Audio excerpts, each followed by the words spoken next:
Hey, good morning, everybody. Happy Friday to you, and welcome to a Friday edition of 5 Minutes with Phil. That's right, you made it through the work week, and now here we are. We're staring down the weekend.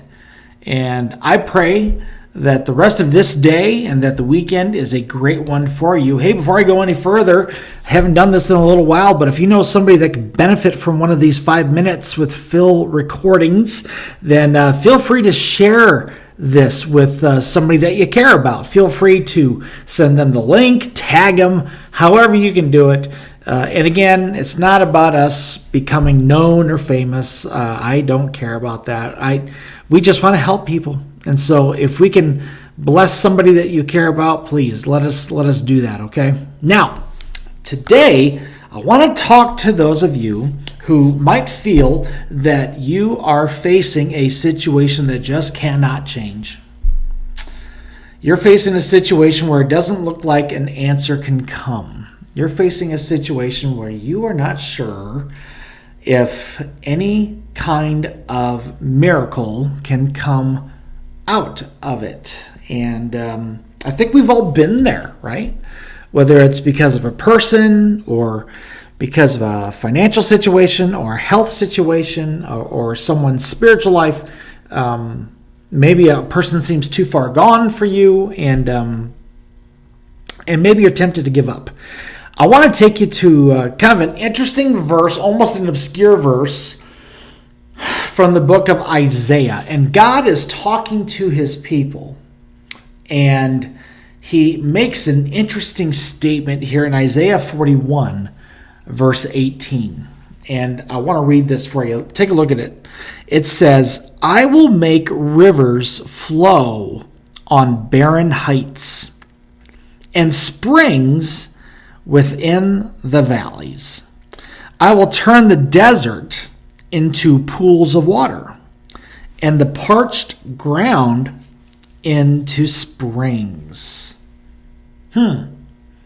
So to catch the imagery that God is giving his people here, he says things like, I'll make the desert into springs of water. Okay, now that seems impossible. See, but God can do that. And I want to speak to people that you're tempted to say, well, that's just impossible. It can't happen. And I want to remind you that God can do it. God can do it. Here we read that he could take those things that are very dry and really parched, and he can make them fulfilling. He could take those things that are barren in your life, and he can make them productive again. He could take those things where you have given up hope, and he can give you hope again. He could take those things in your life that have been so damaged, and that could be your emotions, that could be your marriage, that could be another relationship that means a lot to you. I mean, it could be so many things. And he could take all those things and he could bring restoration to all of it. God has a way of taking things that are seemingly impossible and making them possible again. My question for you is this: is there something that you're ready to give up? Is there something that's made you say, well, it doesn't matter how much I pray, nothing's going to happen? Can I remind you that he is the God that could bring springs in the middle of a desert?